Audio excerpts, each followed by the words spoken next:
সম্মানিত দর্শক, আজকের যে প্রসঙ্গটি অত্যন্ত সেনসিটিভ, স্পর্শকাতর এবং যে কথাগুলো বলছি ফ্রম মাই হার্ট, হৃদয় থেকে।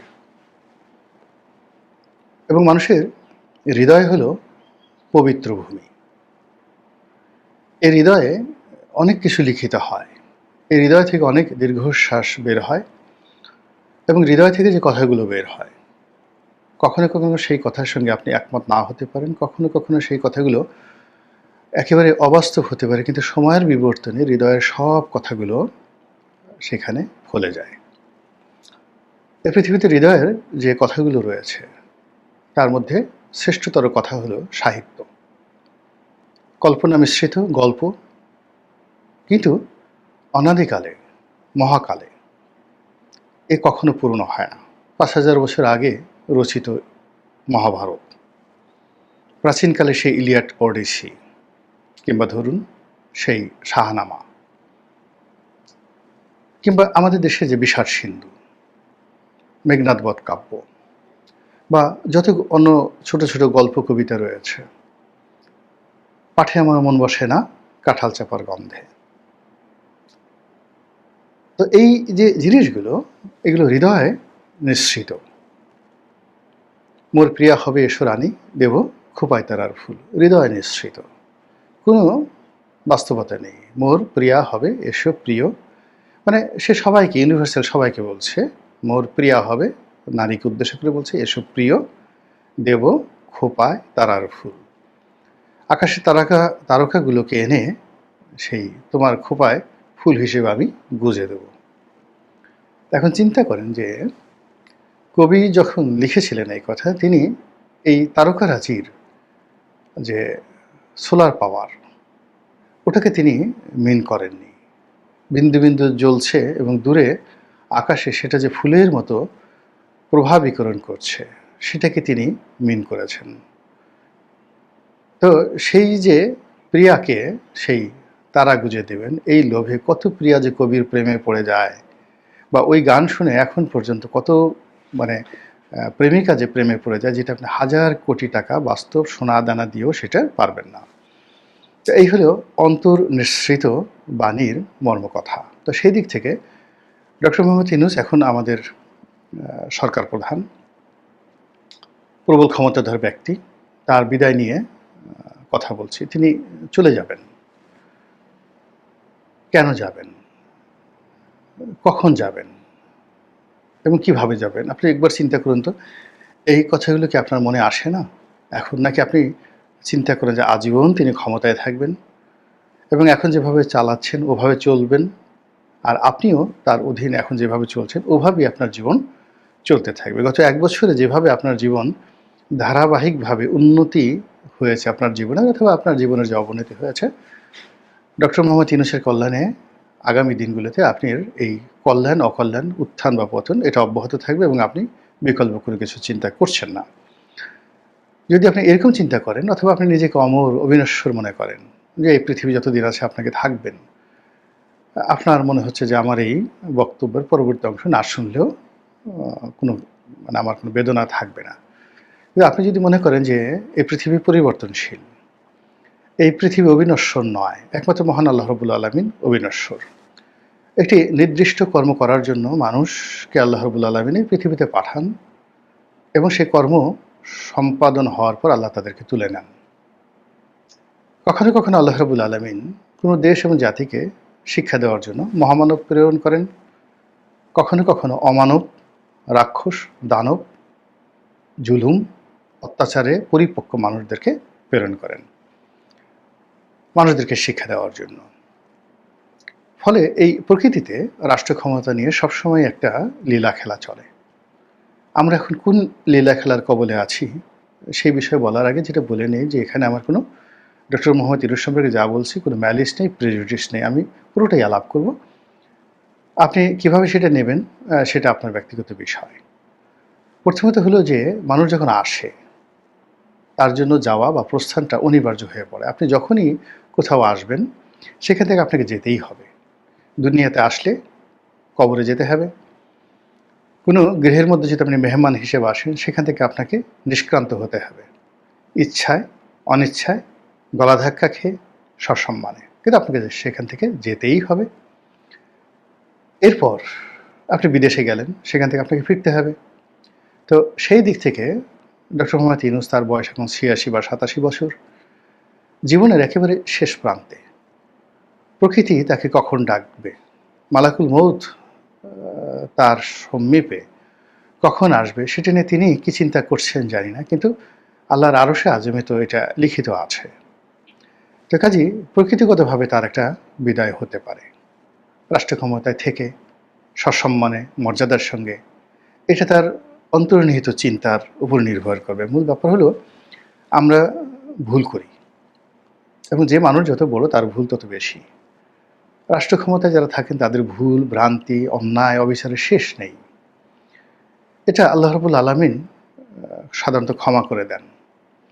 কিন্তু একটা মানুষ সেই দরিদ্র অবস্থা থেকে একেবারে রাজাধিরাজ যখন হন, মহাবিচারপতি হন, প্রধান বিচারপতি হন, খুব সেন্সিটিভ যে পদগুলো, যার সঙ্গে আল্লাহর নেয়ামত, শুকরগুজারি এবং আল্লাহর আরশে আজিম এর যে সম্পর্ক, একেবারে নিবিড় সম্পর্ক, বিচারকের পদ, রাষ্ট্রপ্রধানের পদ, এই পদগুলো, শাসকের যে পদ, এটা আল্লাহর জাত এবং সিফাতের সাথে সম্পৃক্ত।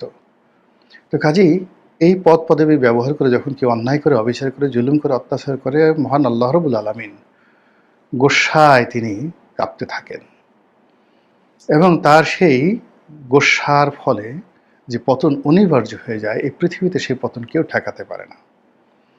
এখন মানুষ যখন সচরাচরভাবে এই সকল পদ পদবিতে থেকে কজ অফ অ্যাকশন, একটা ঘটনা ঘটেছে, সেই ঘটনা সামাল দেওয়ার জন্য সে অন্যায় করেছে। আপনি দেখলেন অন্যায়, কিন্তু আল্লাহর দৃষ্টিতে আল্লাহ দেখল যে এই মানুষটিকে ১০০০ বা ৫০০ লোক ঘেরাও করে ফেলেছে রামদা হাতে নিয়ে, এখন একে মেরে ফেলবে। তো সেই লোকের হাতে যদি একটা পিস্তল থাকে, সে যদি সেখান থেকে দুটো ব্ল্যাঙ্ক ফায়ার করে, কারো পায়ে গুলি করে, আত্মরক্ষার্থে আরও ম্যাসিভ অ্যাকশন নেয়, এবং সেখান থেকে যদি সে বেঁচে যায়, তাহলে আপনার কাছে সে খুনি পরিচালিত হবে। কিন্তু আল্লাহর দরবারে আল্লাহ তো উপর থেকে দেখছে, যেটাকে আমরা এখন ইগল আই বা বার্ডস আই বলি। তো উপর থেকে যখন তিনি দেখছেন, তিনি 4D অ্যাঙ্গেল, একেবারে চারিদিক থেকে যে ঘটনা দেখছেন, বিশ্লেষণ করছেন, সেখানে তিনি উদ্দেশ্য দেখেন, মহৎ কর্মগুলো দেখেন, এবং ওই যে ওই দিন বা ওই সময়ের যে প্রেক্ষাপট, সেটার উপর নির্ভর করেন। এবং সেখানে যদি তার মানসিক কোনো স্বার্থ থাকে, ম্যালিস থাকে, প্রেজুডিস থাকে, শত্রুতা থাকে, ঈর্ষা থাকে, তাহলে সে যত ভালো কাজ করুক না কেন, তিনি আল্লাহর দরবারে ক্ষমা পান না। আর যত মন্দ কাজই করেন না কেন, যদি এগুলো না থাকে, তিনি আল্লাহর দরবারে ক্ষমা পাবেন।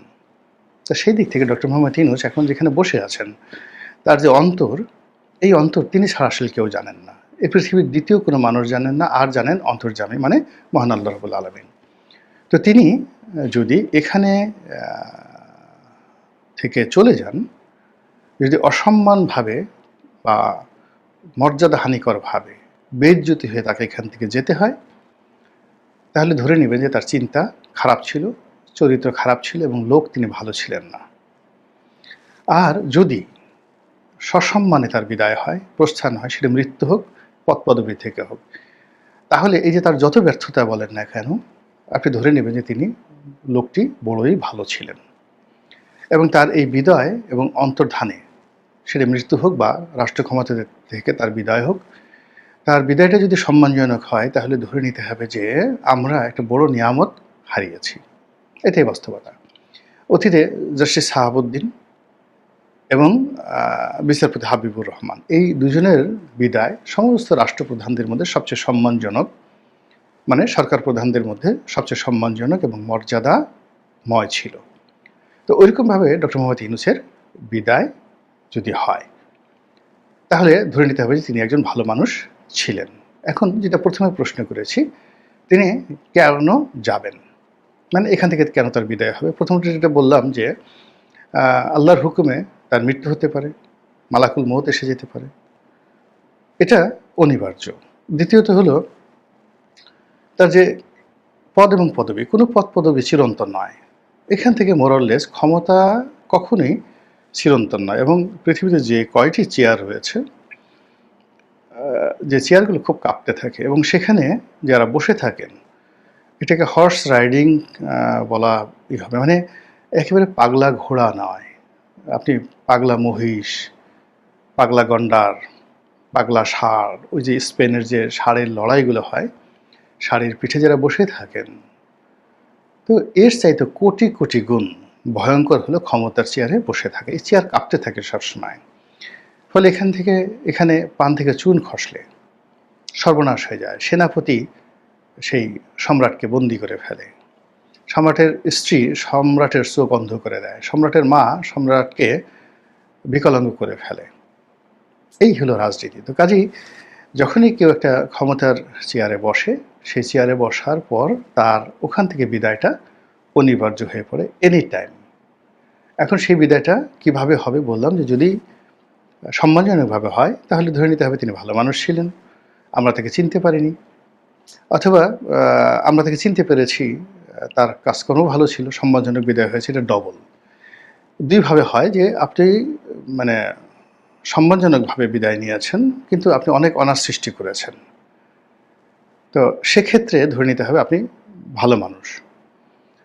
আর যদি আপনি ভালো কাজ করেছেন, সুনাম সুখ্যাতি অর্জন করেছেন এবং সম্মানজনকভাবে বিদায় নিয়েছেন, তখন আপনি আল্লাহর বন্ধু, মাহবুবে ইলাহি, আল্লাহর বন্ধু বা মাহবুব হিসেবে এই জমিনে সম্মানিত হতে থাকবেন। তাহলে কি হলো, কখন যাবে এবং কিভাবে যাবে?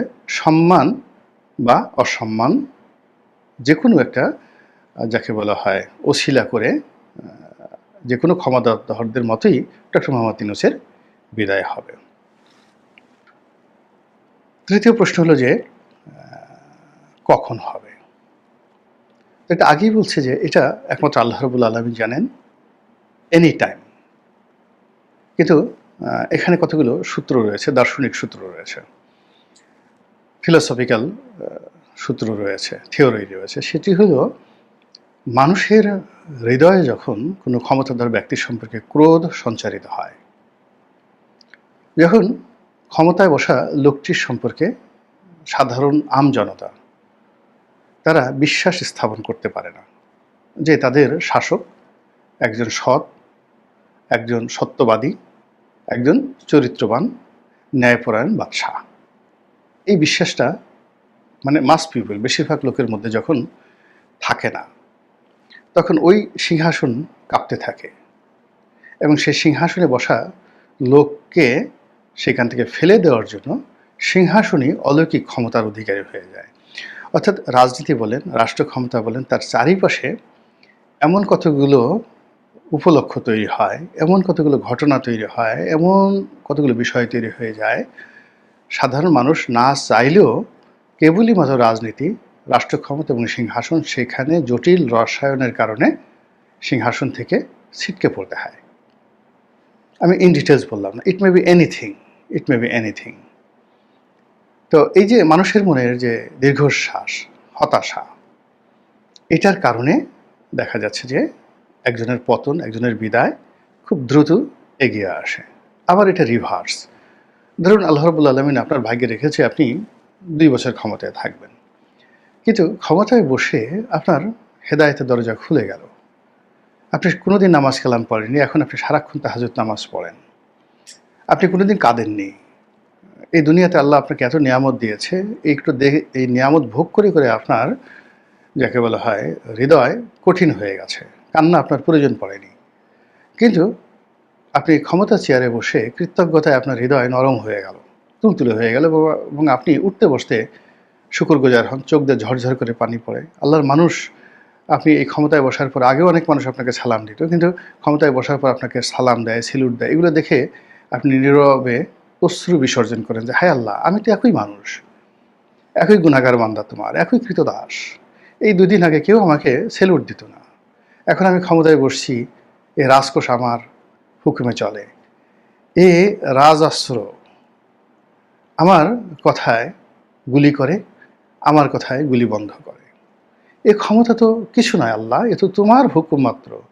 তুমি একটা হুকুম দিয়েছ যে এই ক্ষমতা গোলাম মোল্লা রনির দাসত্ব করো। আর সেদিন থেকে আল্লাহ আমি যে তোমার দাস, ক্ষমতাও তোমার দাস, এই দুইয়ের দাসের সম্মিলনে আমি একটা রাষ্ট্র ক্ষমতা পেয়েছি। আল্লাহ যা কিছু হচ্ছে আলহামদুলিল্লাহ, সকল শুকরিয়া তোমার দরবারে, সকল প্রশংসা তোমার দরবারে। এভাবে যখন আপনি কাঁদতে থাকবেন, আমি কাঁদতে থাকবো, তখন সেই 2 বছরের ক্ষমতাটা কখনো কখনো 20 বছর হয়ে যেতে পারে। এটা হলো আধ্যাত্মিকতা। তৃতীয়ত হলো যে আপনি আপনার যে কর্ম, সারাক্ষণ আপনার যে দৈনন্দিন কর্ম, অর্থাৎ প্রাকৃতিক কর্ম, অপ্রাকৃতিক কর্ম, জৈবিক কর্ম, এখানে খাওয়া দাওয়া, শারীরিক সঙ্গম থেকে শুরু করে পোশাক আশাক আরো অনেক কিছু, আপনার যে কোনো কর্মের চাইতে যখন আল্লাহর বান্দাদের সেবা করা, তাদেরকে সাহায্য করা আপনার জন্য বেশি গুরুত্বপূর্ণ হয়ে পড়ে। এবং বান্দাদের চিন্তা মানে মাখলুকের চিন্তায় আপনি ঘুমাতে পারেন না, ঠিক সেই সময়টাতে আল্লাহ রব্বুল আলামিন আপনার দোষ ত্রুটিগুলো তার আপন, যাকে বলা হয় শক্তিমত্তার বলে, তিনি মানুষকে ভুলিয়ে দেন, মানুষের দৃষ্টি অন্ধ করে দেন, তারা কেউ আপনার দোষ ত্রুটি দেখতে পায় না। আর আপনার যে গোপন কর্ম রয়েছে, ভালো কর্ম রয়েছে, সেগুলোকে মানুষের সামনে কিংবদন্তি হিসেবে আল্লাহ প্রচার করে দেন, হয়ে ওঠেন আপনি কিংবদন্তির মহানায়ক। যেমন ধরুন হযরত ওমর রাদিয়াল্লাহু তাআলা আনহু, তিনি গভীর রাত্রে বাইতুল মাল থেকে সেই আটার বস্তা, ময়দার বস্তা নিয়ে, বা কখনো তার স্ত্রীকে নিয়ে, কখনো তার পুত্রকে নিয়ে, তিনি যে মদিনার রাস্তায় রাস্তায় ঘুরে বেরিয়েছেন, কখনো কোনো প্রসূতি মাকে ধাত্রী সেবা দিয়েছেন, কখনো অনাহারী কোনো পরিবারকে খাবার সরবরাহ করেছেন, হয়তো একদিন, হয়তো 2 দিন, হয়তো 1 সপ্তাহ, কিন্তু তার সমস্ত কর্মের উপর সেই কিংবদন্তিগুলো প্রতিষ্ঠিত হয়ে গেছে। বাংলাদেশের এত রাষ্ট্রপতি এলো, রাষ্ট্র ক্ষমতা এলো, তাদেরকে নিয়ে তো আমরা কেউ গল্প বলতে পারলাম না। শেখ হাসিনা, খালেদা জিয়া, এরশাদ, তারপরে জিয়াউর রহমান, বঙ্গবন্ধু শেখ মুজিবুর রহমান, তারা এইভাবে গভীর রাত্রে আটার বস্তা বাঁধায় নিয়ে পকেটে টাকা খরচ করে কোথাও গিয়ে এরকম অতি আশ্চর্যজনক একটি কাজ করেছেন। এই কথা হয়তো তারা করেছেন, কিন্তু তাদের ওই কর্মটা এতটা বেনিভোলেন্ট ছিল না, যার কারণে আল্লাহ রাব্বুল আলামিন ওটাকে এই জমিনে অমরত্ব দান করবেন। আপনি দেখুন আদ জাতির কাহিনী, সামুদ জাতির কাহিনী, ফেরাউনের কাহিনী, যেভাবে এখানে অমরত্ব হয়েছে পৃথিবীবাসীকে শিক্ষা দেওয়ার জন্য, একইভাবে যুগে মহাযুগে, সে কত আগে বাদশাহ সুলাইমান, ইতিহাস গল্প লিখেছে the tale of King Solomon, বা the tale of King David, হযরত দাউদ আলাইহিস সালামের কাহিনী। তো ইতিহাসে কি খুঁজে পায় না যে ইতিহাসে ঠিক কত সনে, কোন সময়টিতে কিং সলোমন ছিলেন, কত সনে, কোন সময়টিতে দাউদ ছিলেন। কিন্তু আল্লাহ রাব্বুল আলামিন তাদের সুকর্মগুলোকে এমনভাবে খ্যাতি দান করেছেন যে 5000 বছর আগে যে সকল রাজা মহারাজা ছিলেন এবং যাদের নিখুঁত ইতিহাস রয়েছে, কিন্তু তাদের নাম আমরা জানি না। যেমন আপনারা কি সেই মহান শাসক সারগন, পৃথিবীকে বলা হয় first emperor of the world, পৃথিবীর প্রথম মহারাজা সারগন দ্য গ্রেট, বলেন তো কয়জন নাম জানেন? চীনের প্রথম সম্রাট, আজকের যে ইউনিফাইড চীন, এই চীনটাকে একত্রিত করে প্রথম যিনি সম্রাট হয়েছিলেন, শি হুয়ানটি, আপনার কয়জন তার নাম জানেন বলেন? তো দেখেন, তাদের নাম আপনি জানেন না, কিন্তু আপনি হযরত ইউসুফ আলাইহিস সালামের নাম জানেন, হযরত দাউদ আলাইহিস সালামের নাম জানেন, হযরত ইব্রাহিম আলাইহিস সালামের নাম জানেন, তারপরে বাদশাহ সুলাইমানের নাম জানেন। এটা আল্লাহর একটা কুদরত, তাদের কর্মকে আল্লাহ মহিমান্বিত করেছেন এবং কোনো রকম ইতিহাস ছাড়া, ঐতিহাসিক দালিলিক প্রমাণ ছাড়া তাদের চরিত্রকে এবং কর্মকে এই জমিনের বুকে কিংবদন্তি করে তুলেছেন। এই হলো রাষ্ট্র ক্ষমতায় যে আপনার সৎ চিন্তা, সৎ চরিত্র এবং সৎকর্মের প্রতিদান। তো সেটা ডক্টর মোহাম্মদ ইউনূসের জীবনে গত 1টি বছরে কিভাবে ক্রিয়া করেছে, কিভাবে প্রতিক্রিয়া করেছে, তিনি কি করেছেন, সেটা সবকিছু আমরা দেখতে পাবো তার বিদায়ের মাধ্যমে। মহান আল্লাহ আমাদের সবাইকে হেদায়েত দান করুন এবং হেফাজত করুন। আসসালামু আলাইকুম ওয়া রাহমাতুল্লাহি ওয়া বারাকাতুহু।